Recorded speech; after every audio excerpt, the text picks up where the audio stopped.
आज पेश है मुंशी प्रेमचंद की एक और दुर्लभ कहानी स्वांग। किसी ख़ास ख़ानदान में पैदा हो जाने ही से कोई सूरमा नहीं बन जाता और न नाम के पीछे सिंह लगा लेने से ही बहादुरी आती है। गजेंद्र सिंह के बुज़ुर्ग किसी ज़माने में राजपूत थे, इसमें शुबह की गुंजाइश नहीं, लेकिन इधर 3 पुश्तों से तो नाम के सिवा उनमें राजपूती की कोई अलामत न थी। गजेंद्र सिंह के जद्दे बुजुर्गवार वकील थे और जिरह या बहस में कभी कभी राजपूती का मुजाहिरा कर जाते थे। पिदर बुजुर्गवार ने कपड़े की दुकान खोलकर इस मुजाहिरे की भी गुंजाइश न रखी और गजेंद्र ने तो लुटिया ही डुबो दी। कदो कामत में भी फ़र्क आता गया। भूपेंद्र सिंह का सीना फराख था, नरेंद्र सिंह का शिकम फराख था, लेकिन गजेंद्र सिंह का कुछ भी फराख न था। वो हल्के फुल्के गोरे चिट्टे ऐनकबाज नाजुक बदन फैशनेबल बाबू थे। उन्हें इल्मी मशागिल से दिलचस्पी थी, मगर राजपूत कैसा ही हो, उसकी शादी तो राजपूत ख़ानदान में ही होगी। गजेंद्र सिंह की शादी जिस ख़ानदान में हुई थी उस ख़ानदान में राजपूत जौहर बिल्कुल फना नहीं हुआ था। उनके खुसर पेंशनर सूबेदार थे, साले शिकारी और कुश्तीबाज। शादी हुए 2 साल हो गए थे, लेकिन अभी तक एक बार भी ससुराल न आ सका था। इम्तिहानात से फुर्सत ही न मिलती थी, लेकिन अब तालीम ख़त्म हो चुकी थी, मुलाजिमत की तलाश थी, इसलिए अब की होली के मौके पर ससुराल से बुलावा आया तो उसने कोई हीलो हुज्जत न की। सूबेदार की बड़े बड़े अफसरों से शनासाई थी। फ़ौजी अफसरों की हुक्काम कितनी कदर मंजिलत करते हैं ये उसे खूब मालूम था। समझा मुमकिन है सूबेदार साहब की सिफारिश से नायब तहसीलदारी में नामज़द हो जाऊं। उधर श्याम दुलारी से भी साल भर से मुलाकात न हुई थी। एक निशाने से 2 शिकार हो रहे थे। नया रेशमी कोट बनवाया और होली के 1 दिन पहले ससुराल जा पहुंचा। अपने लंबे चौड़े सालों के सामने बच्चा सा मालूम होता था। तीसरे पहर का वक्त था। गजेंद्र सिंह अपने सालों से ज़माने तालिबे इल्मी के कारनामे बयान कर रहा था। फुटबॉल में किस तरह एक तवील कामत गोरे को पटखनी दी, हॉकी मैच में किस तरह तन्हा गोल कर लिया कि सूबेदार साहब देव की तरह आकर खड़े हो गए और बड़े लड़के से बोले, अरे सुनो, तुम यहाँ बैठे क्या कर रहे हो? बाबूजी शहर से आए हैं, इन्हें ले जाकर ज़रा सैर करा लाओ, कुछ शिकार विकार खिलाओ। यहाँ थिएटर वेटर तो है नहीं, इनका जी घबराता होगा। वक्त भी अच्छा है, शाम तक लौट आओगे। शिकार का नाम सुनते ही गजेंद्र सिंह की नानी मर गई। बेचारे ने उम्र भर कभी शिकार न खेला था। ये देहाती उजड़ लौंडे उसे न जाने कहाँ कहाँ दौड़ाएंगे। कहीं किसी जानवर का सामना हो गया तो कहीं के न रहे। कौन जाने हिरन ही चोट कर बैठे। हिरन भी राह फरार न पाकर कभी कभी पलट पड़ता है। कहीं भेड़िया निकल आए तो काम ही तमाम कर दे। बोले, मेरा तो इस वक्त शिकार खेलने को जी नहीं चाहता, बहुत थक गया हूँ। सूबेदार साहब ने फरमाया, तुम घोड़े पर सवार हो लेना, यही तो देहात की बहार है। चुनो, जाकर बंदूक ला, मैं भी चलूँगा, कई दिन से बाहर नहीं निकला। मेरी राइफल भी लेते आना। चुन्नू और मुन्नू खुश खुश बंदूक लेने दौड़े। इधर गजेंद्र सिंह की जान सूखने लगी। पछता रहा था कि नाहक उन लौंडों के साथ गपशप करने लगा। जानता कि ये बला सर पर आने वाली है तो आते ही फौरन बीमार बनकर चारपाई पर पड़ रहता। अब तो कोई हीला भी नहीं कर सकता। सबसे बड़ी मुसीबत घोड़े की सवारी थी। यहाँ घोड़े यूं ही थान पर बंधे बंधे टर्रे हो जाते हैं और आसन का कच्चा सवार देखकर तो वो और भी शोखियाँ करने लगते हैं। कहीं अलिफ हो गया या मुझे लेकर किसी नाले की तरफ बेतहाशा भागा तो खैरियत नहीं। दोनों साले बंदूकें लेकर आ पहुँचे। घोड़ा भी खींच कर आ गया। सूबेदार साहब शिकारी कपड़े पहनकर तैयार हो गए।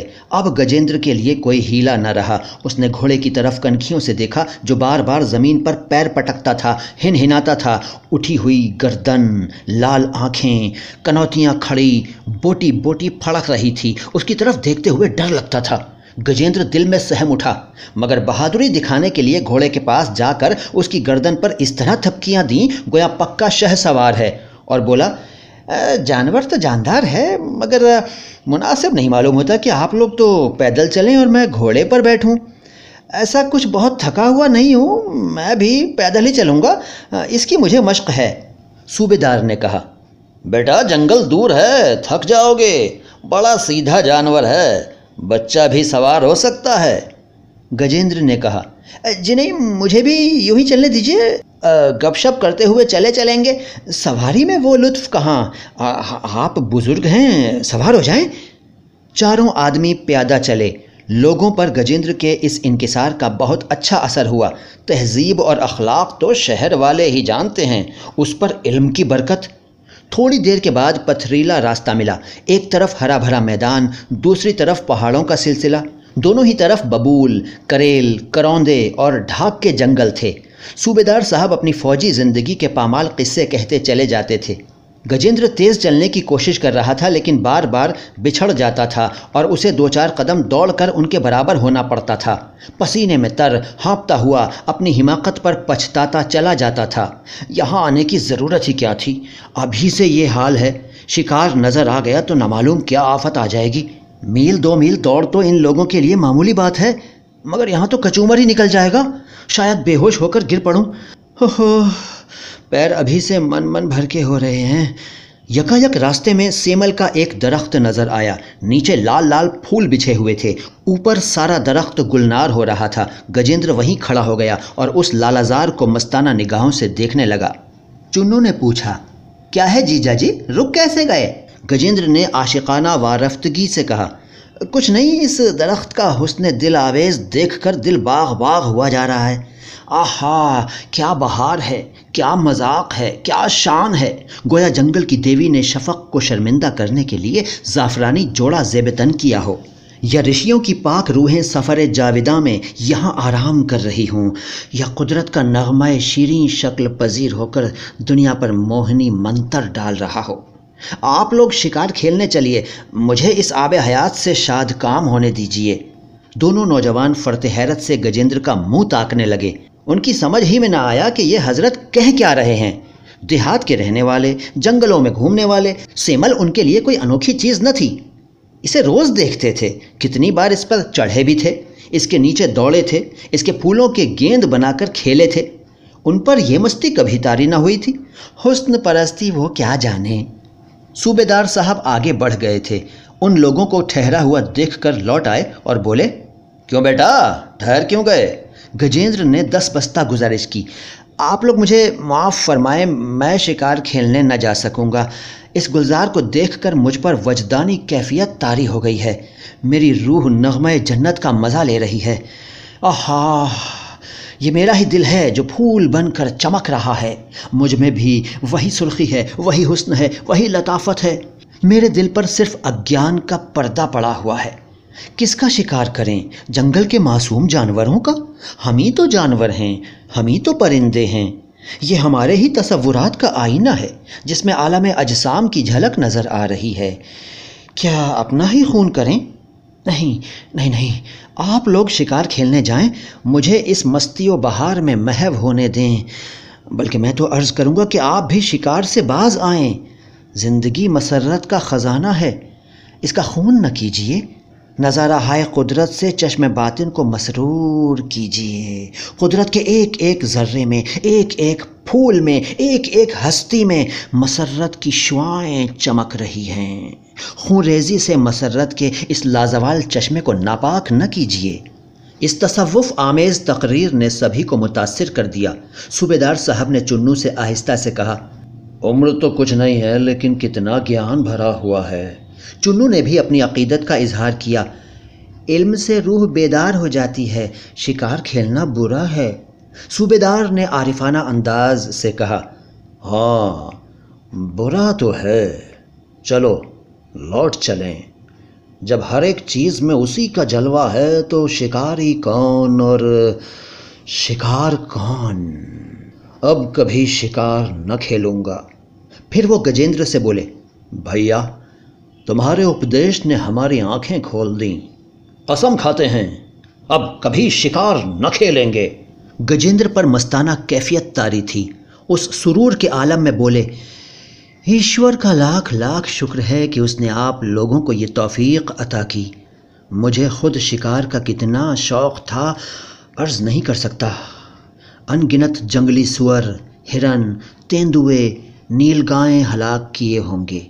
एक बार चीते को मार डाला था, मगर आज मैं इरफान का वो नशा हुआ कि माँ सिवा का कहीं वजूद ही नहीं रहा।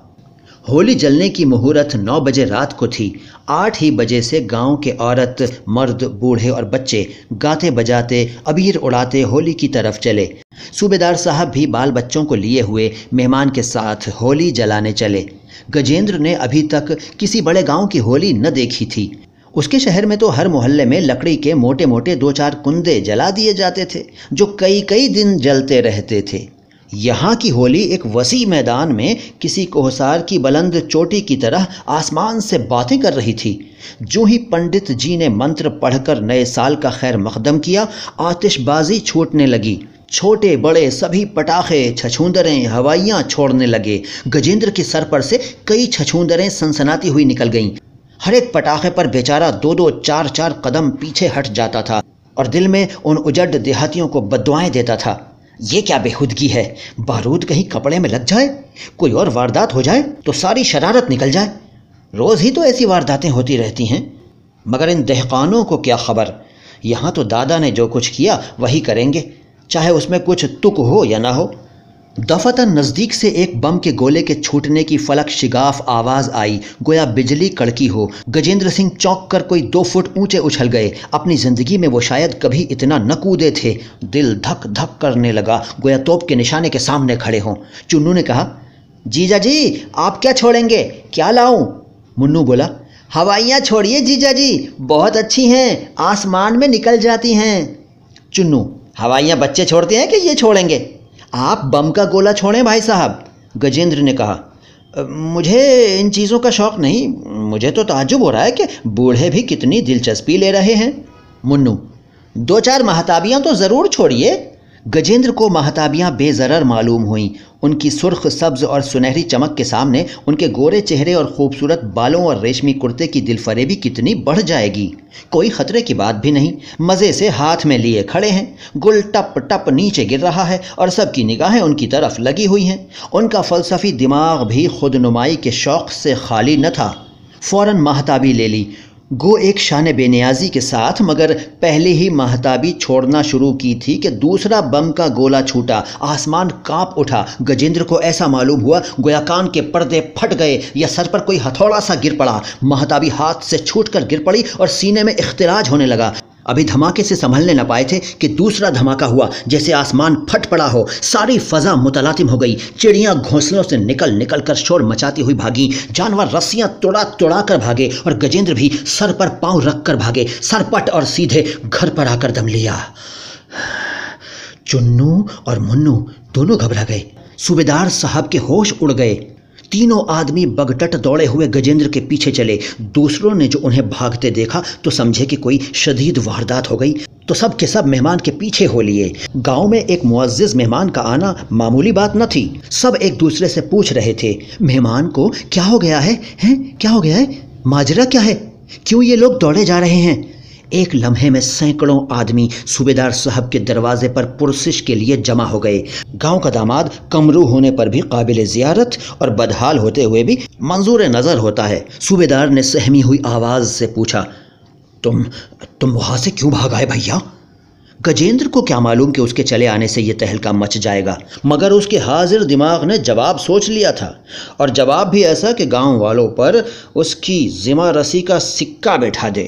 बोला, कोई ख़ास बात न थी, दिल में कुछ ऐसा ही आया कि यहाँ से भाग जाना चाहिए। नहीं, कोई बात ज़रूर थी। आप पूछकर क्या करेंगे? मैं उसे जाहिर करके आपके जश्न में खलल नहीं डालना चाहता। जब तक बतला न दोगे बेटा, हमें तसल्ली ना होगी। सारा गांव घबराया हुआ है। गजेंद्र ने फिर सूफियों का सा चेहरा बनाया, आंखें बंद कर लीं, जम्हाइयाँ लीं और आसमान की तरफ देखकर बोले, बात यह है कि जो ही मैंने महताबी हाथ में ली, मुझे ऐसा मालूम हुआ जैसे किसी ने उसे मेरे हाथ से छीन कर फेंक दिया। मैंने कभी आतिशबाजियाँ नहीं छोड़ी, हमेशा इसकी मजम्मत करता रहा। आज मैंने वो फेल किया जो मेरे ज़मीर के ख़िलाफ़ था। बस गज़ब ही तो हो गया।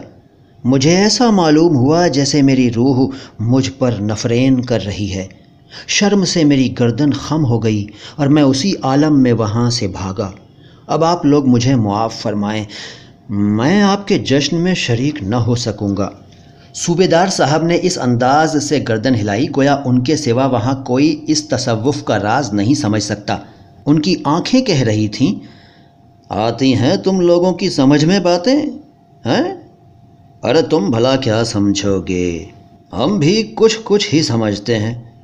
होली तो वक्त मुअय्यना पर जलाई गई मगर आतिशबाजियाँ दरिया में डाल दी गईं। शरीर लड़कों ने कुछ इसलिए छुपा कर रख ली कि गजेंद्र चले जाएंगे तो मज़े से छोड़ेंगे। श्याम दुलारी ने तखलिए में कहा, तुम तो वहाँ से खूब भागे। गजेंद्र कड़क कर बोले, भागता क्यों, भागने की तो कोई बात ही न थी। मेरी तो जान निकल गई कि मालूम नहीं तुम्हें क्या हो गया। तुम्हारे ही साथ मैं भी दौड़ी आई, टोकरी भर आतिशबाजी दरिया में फेंक दी गई।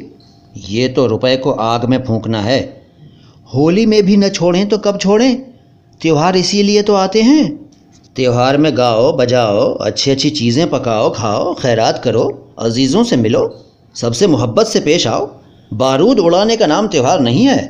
रात के 12 बज गए थे। किसी ने दरवाजे पर धक्का मारा। गजेंद्र ने चौंक कर पूछा, हैं, ये धक्का किसने मारा? श्यामा ने लापरवाही से कहा, बिल्ली बिल्ली होगी। कई आदमियों के खटपट करने की आवाज़ें आईं। फिर किवाड़ पर धक्का पड़ा। गजेंद्र को लर्जा आ गया। लालटेन लेकर दरवाजे से झांका तो चेहरे का रंग फक हो गया।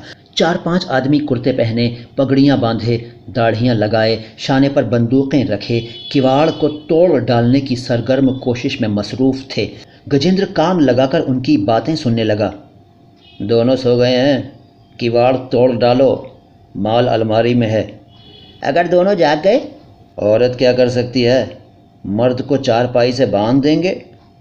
सुनते हैं गजेंद्र सिंह कोई बड़ा पहलवान है। कैसा ही पहलवान हो, 4 हथियारबंद आदमियों के सामने क्या कर सकता है, हा? गजेंद्र के काटो तो बदन में खून नहीं। श्याम दुलारी से बोले, ये डाकू मालूम होते हैं, अब क्या होगा? मेरे तो हाथ पांव कांप रहे हैं। चोर चोर पुकारो, जाग हो जाएगी, आप भाग जाएंगे। नहीं, मैं चिल्लाती हूँ, चोर का दिल आधा। ना ना ना ना, देखना देखना, कहीं ऐसा गज़ब न करना है। उन सबों के पास बंदूकें हैं। गांव में इतना सन्नाटा क्यों है? घर के आदमी क्या हुए? भैया और मुन्नू दादा खलियान में सोने गए हैं। काका दरवाजे पर पड़े होंगे, उनके कानों पर तोप छूटे तब भी ना जागेंगे। इस कमरे में कोई दूसरी खिड़की भी तो नहीं है कि बाहर आवाज़ पहुँचे? मकान है या कैद खाने? मैं तो चिल्लाती हूँ, अरे नहीं भाई, क्यों क्यों क्यों क्यों क्यों क्यों क्यों क्यों जान देने पर आमादा हो? मैं तो सोचता हूँ हम दोनों चुपचाप लेट जाए हैं, आंखें बंद कर लें। बदमाशों को जो कुछ ले जाना हो ले जाएं, जान तो बचे। देखो देखो देखो, किवाड़ हिल रहा है, देखो देखो देखो, किवाड़ हिल रहा है, कहीं टूट न जाए हैं। या ईश्वर, कहाँ जाऊँ? इस मुसीबत में तुम्हारा ही भरोसा है। क्या जानता था कि ये आफत आने वाली है, नहीं तो आता ही क्यों। बस चुप ही साध लो, अगर हिलाएं विलाएं तो भी सांस मत लेना। मुझसे चुप्पी साध कर पड़ा न रहा जाएगा। अरे जेवर उतार कर रख क्यों नहीं देती? शैतान जेवर ही तो लेंगे हैं, जेवर ही तो लेंगे, और क्या लेंगे? जेवर ना उतारूंगी, चाहे कुछ ही क्यों ना हो जाए। अरे क्यों जान देने पर तुली हो हैं? खुशी से तो जेवर ना उतारूंगी, ज़बरदस्ती की तो और बात है। खामोश खामोश खामोश, सुनो सुनो, सब क्या बातें कर रहे हैं, सुनो। बाहर से आवाज़ आई, किवाड़ खोल दो, नहीं तो हम किवाड़ तोड़कर अंदर आ जाएंगे। गजेंद्र ने श्याम दुलारी की मिन्नत की। मेरी बात मानो श्यामा, जेवर उतार कर रख दो। मैं वादा करता हूँ बहुत जल्द नए बनवा दूंगा। हाँ। बाहर से आवाज़ आई, क्यों शामतें आई हैं? बस 1 मिनट की मोहलत और देते हैं, अगर किवाड़ न खोले तो खैरियत नहीं। गजेंद्र ने श्याम दुलारी से पूछा, खोल दूँ? हाँ, बुला लो, तुम्हारे भाई बंद हैं ना, वो दरवाजे को बाहर से धकेलते हैं, तुम अंदर से बाहर को ठेलो।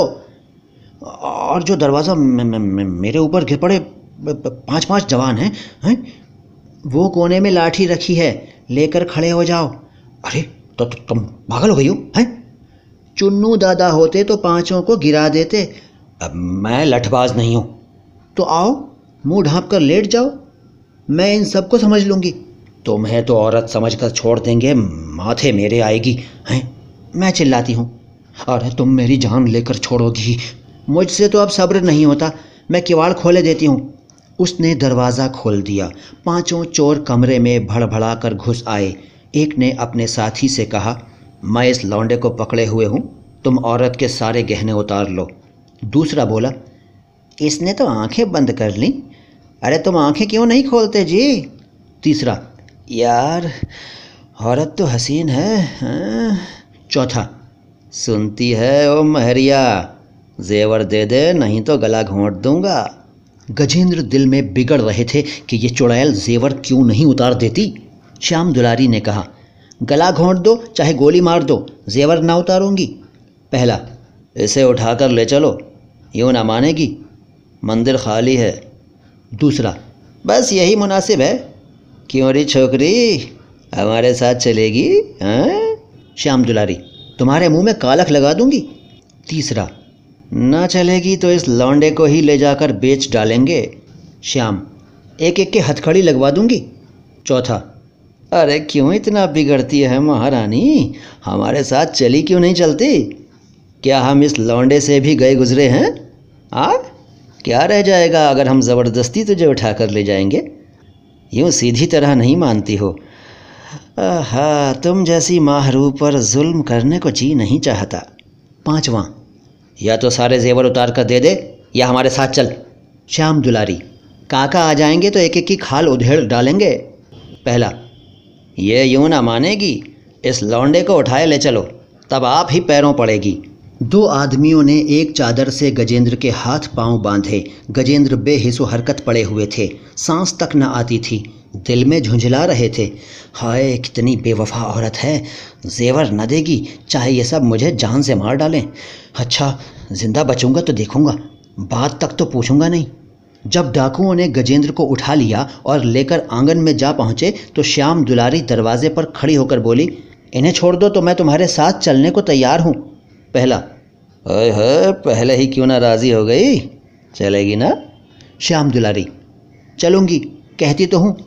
तीसरा, अच्छा तो चल, हम इसे छोड़ देते हैं, चल बे। दोनों चोरों ने गजेंद्र को लाकर चारपाई पर लिटा दिया और श्याम दुलारी को लेकर चल दिए। कमरे में सन्नाटा छा गया। गजेंद्र ने डरते डरते आंखें खोलीं, कोई नजर न आया। उठकर दरवाजे से झांका, सहन में कोई न था। तीर की तरह निकलकर सदर दरवाजे पर आए, लेकिन बाहर निकलने का हौसला न हुआ। चाहा कि सूबेदार साहब को जगाएं, मगर मुंह से आवाज़ न निकली।